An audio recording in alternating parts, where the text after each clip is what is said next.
Good afternoon, my friends. It is gorgeous today. Perfect spring day here at Site B. We didn't do any steps this weekend. So we're going to try and see how many steps I can get in, part of a car, before the migraine bunnies jump me. And to be different, we're going to go the opposite direction today. What? Okay, I guess I'm sort of spouting out game design ideas. This seems to be the latest theme of my walk and talk, so let's stick to something that I know nothing about. Game design, specifically art.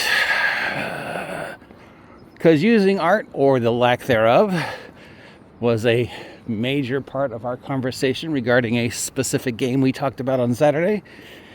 And it seems to be a sticking point still, especially with the whole AI art controversy. We have to, all the young gentlemen and ladies out there who want to try and publish their own thing are probably all looking at that computer screen and going, okay, I probably need art.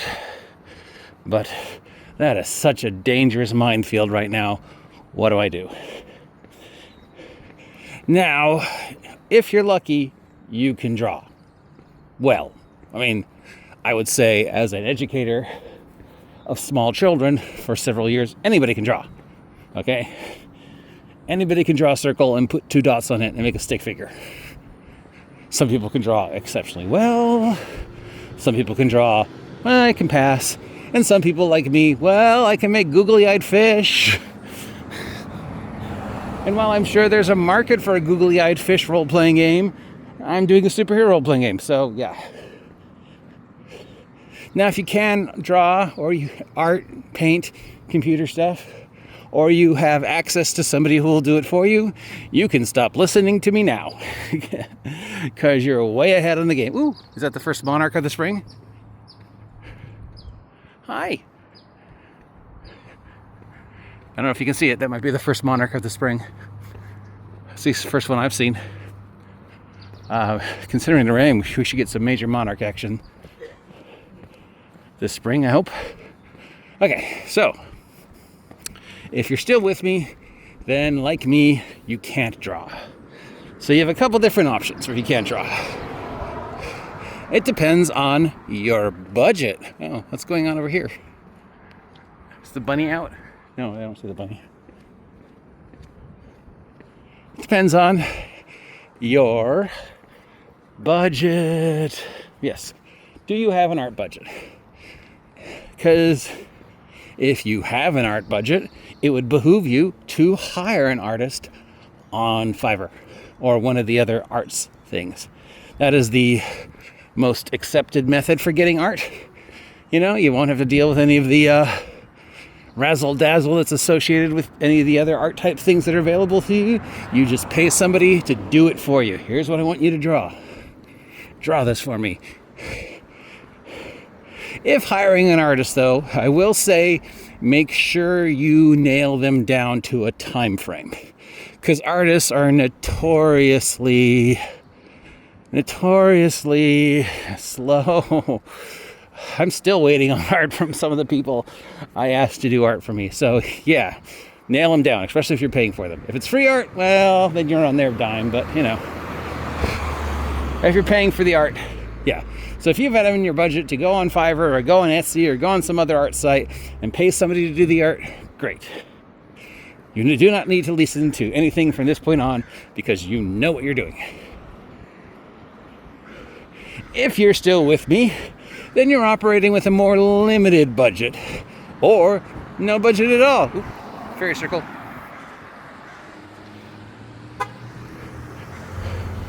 Okay, so what do we do for those of us who don't have the budget to hire an artist full time and don't have an artist on staff or can't draw? Well, basically we have 2 options, right? AI or stock art. Both come with advantages and disadvantages. We'll address AI first because that's the one that's more in the news, right?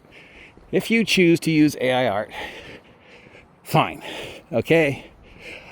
I think a large percentage of the AI art controversy is not that people were using it, it's that they weren't honest about using it.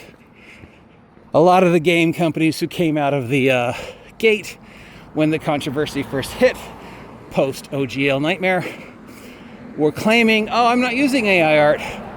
And then, of course, we discovered they were. Except for that one time where the guy said it wasn't AI art, and it turned out it wasn't AI art, it just looked like AI art.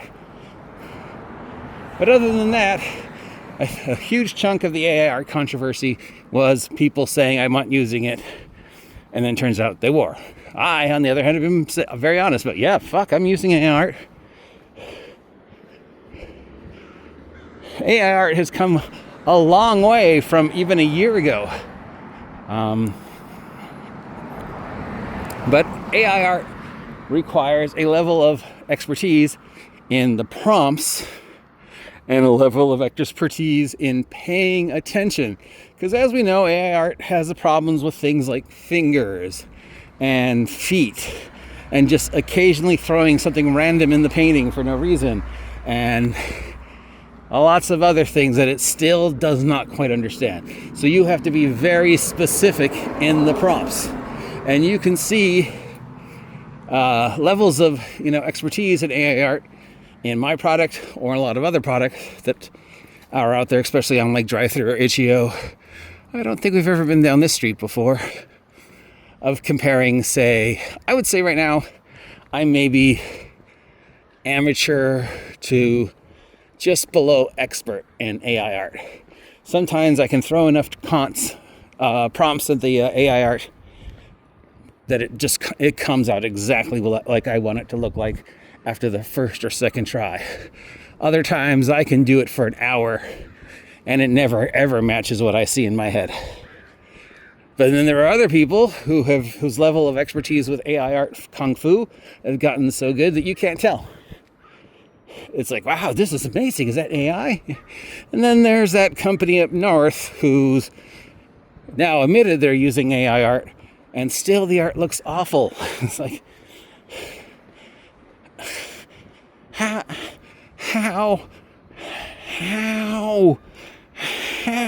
Okay? So if you're going to use AI art, you have to be honest about that you're using art. You have to give credit. In your credits section, I used AI art. This is the AI art program I used. Okay? And if you're going to go online to get other people's AI art, you have to give credit. I used this AI art program. I got AI art from this site, whatever. I think even now, I don't know, I'm seeing a lot of people also like putting on page 15, I used AI art made by this program, and here's the command. I've seen that twice so far. I don't know if that's a thing that's becoming regular or just people being extra careful. Or they just want to share the prompts. I don't know. Somebody needs to do a book of just prompts for AI art. So as long as you're comfortable paying the AI art money, which can range from a couple dollars, there's a lot of free ones you can use, limited time, to some of them can get really expensive. But once you pay for like the full service, you have unlimited use for like 6 months to throw as much script kiddie prompts at the AI art generator to get the AI art close to you, as close to what you picture in your head. And then you just publish, and apparently we're now in Hollywood. And again, just be honest. Then we move on to a point of contention that came up Saturday and came up again today in another thing. Stock art, watermarked art. Am I in Hollywood with all these stars? Public domain art. So what's the difference between public domain library art and stock art and public domain stock art? Okay, because somebody forgot to take down their Halloween stuff, and this looks fucking awesome. They've made it St. Patrick's Day. That's so cool. Hold on a sec. I don't think I'll show you guys this.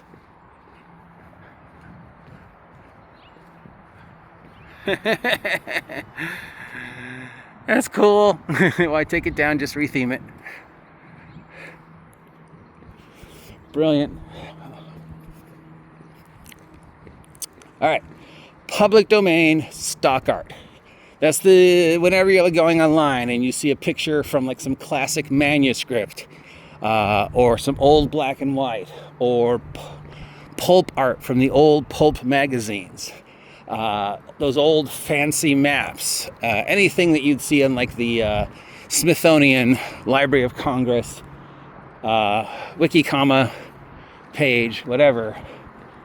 That would be public domain stock art. So those old manuscript pictures of, St. George slaying the dragon, those are okay. You can use those because they're from the library. They're from the Smithsonian or some other museum.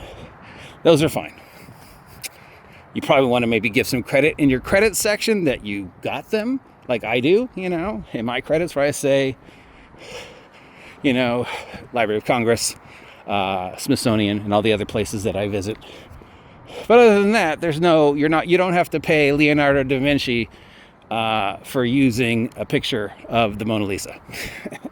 And you don't have to pay the Louvre, or whatever, the Smithsonian, for using that picture of that fancy map. So those are great. They're cool looking, they're classic, they have a very specific emotional resonance with them, but they're also very specific to a certain time period. And maybe you want something else. So then we move on to stock art. You go online and you type in elephant. And you're going to see 100 pages of elephants. Some of those are going to have watermarks on them. Some of them aren't going to have watermarks on them. If you use the watermark one, copy and paste it onto your product, the watermark comes with it. Which means you have to acknowledge that you got this art from this site.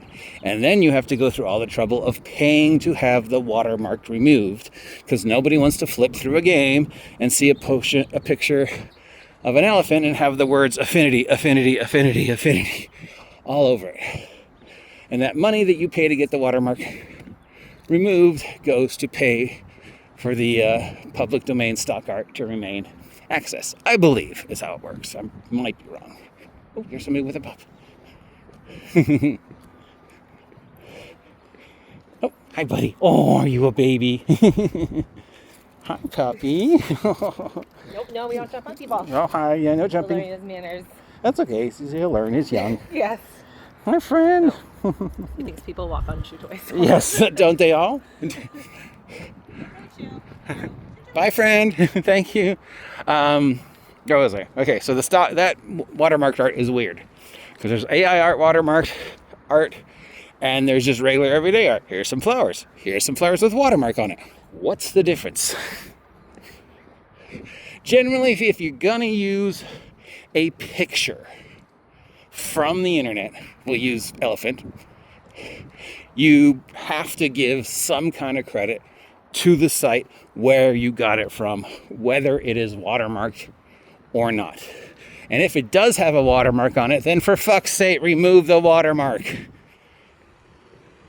Pay the $1.50 to remove the watermark. That's just lazy and unprofessional. All right. Finally, we get to the best solution if you don't want to use AI art.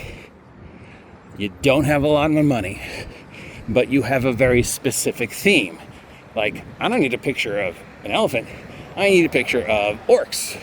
Or I need a picture of a gangster. Or I need a picture of a sexy starlet. Or I need a picture of an octopus wearing a top hat. Where do I get that? Well, then we have the pay-to-use stock art that you would find on, like, drive-through, where you just have either one painted picture that an artist has made, that he's made available for everybody, or maybe a collection of pictures that one artist has used that he's made available to everybody, something like that. You go to drive-through or any other site like drive-through, and you type in stock art orcs, and you'll get Orc Archer, 50 cents. Orc Commander, $1.50. 10 orcs, $3. You pay that person the money. That gives you the right to use that stock art any way you want, as long as, once again, in the credits of your book, you acknowledge that you got stock art from them and you put a link to their work. I had to do that in mine. You can do it in yours. So basically, from a legal point of view, you need to cover your ass. The second you use art that isn't yours, you have to acknowledge the person who created the art in the product and acknowledge the fact that you either own this art outright or you paid for the license. If I use AI art in the next Vigilantes book for Vigilantes of Shadow Dark, available now for $15 in drive-thru, I have to acknowledge that I used AI art and what AI art sites I used. I use stock art and who I purchased the stock art from. And if I have hand-drawn stock art from Dungeon Janitor or Mr. Weatherford or my new friend Robin, I have to give Dungeon Janitor, Mr. Weatherford, or Robin credit that I use their art. And if they have a website, I have to link that website in the credits. One of the many mistakes our friend who we looked at Saturday made was the AI art that he used. He did not give any credit, and he did not bother to remove the watermarks. This is not only unbelievably unprofessional, it can get you in a lot of trouble, because if you make money off of somebody's art without giving them credit, and they discover that you're making money off of their art without giving them credit, and they've done all the paperwork to make sure that they've acknowledged that it's their art, like watermarked it, you can go to court. They can sue you for violating their copyright and stuff and using the art without permission. And they can charge you, $100, $500, small claims court. Or they can be real, it's like, I lost ridiculous, and go $1 million, $2 million, $10 million. And more likely it'll be a small claims court, but you never know. I live in California, so we're used to lawsuits for stupid things going into the millions of dollars. Oh, I'm getting scolded by a blue jay. So yeah, there you go. If you can draw your own stuff, great. You don't, everything I just said, don't pay attention to. Just say, hey, I drew this. And then, of course, protect your shit. Get a copyright. And if you can't draw and you need to use somebody else's art, pay them and acknowledge that you used it. And then acknowledge that it's AI art. Don't be that company from up north who used AI art and then tried to say it's not AI art. You know who I'm talking about. So there we go. I hope that helps if you're thinking about art. There's a lot of options out there for your product. There are artists, there is stock art, there's public domain art, there's packages of stock art you can buy. Hundreds of people who are far more talented with me has made their art available for you in exchange for you paying them a few bucks and giving them acknowledgement. So I acknowledge, that I used art created for me by Dungeon Janitor. I acknowledge that I used art created for me by Andrew. I acknowledge that I will be using art created for me by Robin. I acknowledge that a lot of the AI art in my game is being created by AI or by Grim Jim, or I bought it from drive-thru from like David Oakham. So, or stuff that was drawn for me years ago by Jeremy Stanton. I acknowledge them. You gotta have a credits. You gotta acknowledge where you get your stuff from. You gotta protect yourself. And if you can't afford a copyright, because they are expensive, it's like $40 now to get a copyright, maybe even more. I mean, it's like $200 to, get something with the Writers Guild of America.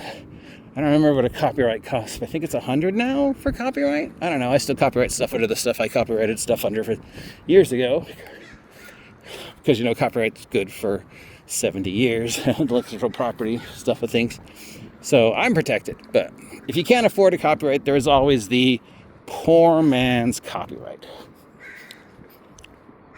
The poor man's copyright doesn't really stand up in a court of law anymore, but it's the cheapest way to protect your stuff. And what it is you mail it to yourself. Self-addressed stamped envelope, go to the post office, put a copy of your product in there, mail it to yourself. Therefore, it has a time-stamped, dated post office stamp on it. Never open it. That is the cheapest way you can copyright something. It won't stand up in court, really, if push comes to shove, but it is a way to protect something, just like getting something notarized is a good way to protect yourself if you can't get a copyright. I'm not going to go into copyright law because that's a total mess and it's constantly changing, and I'm not going to go into Writers Guild of America law because how many of you have $200 that you're going to spend to protect your game on the off chance, right? Especially since WGA doesn't really protect them, but whatever. Library of Congress, all that. That's legal stuff that's far beyond me. I'm just here to toss some cheap art tips, and hopefully you learned something. If not, well, at least you got a 21-minute walk out of it. Thanks a lot.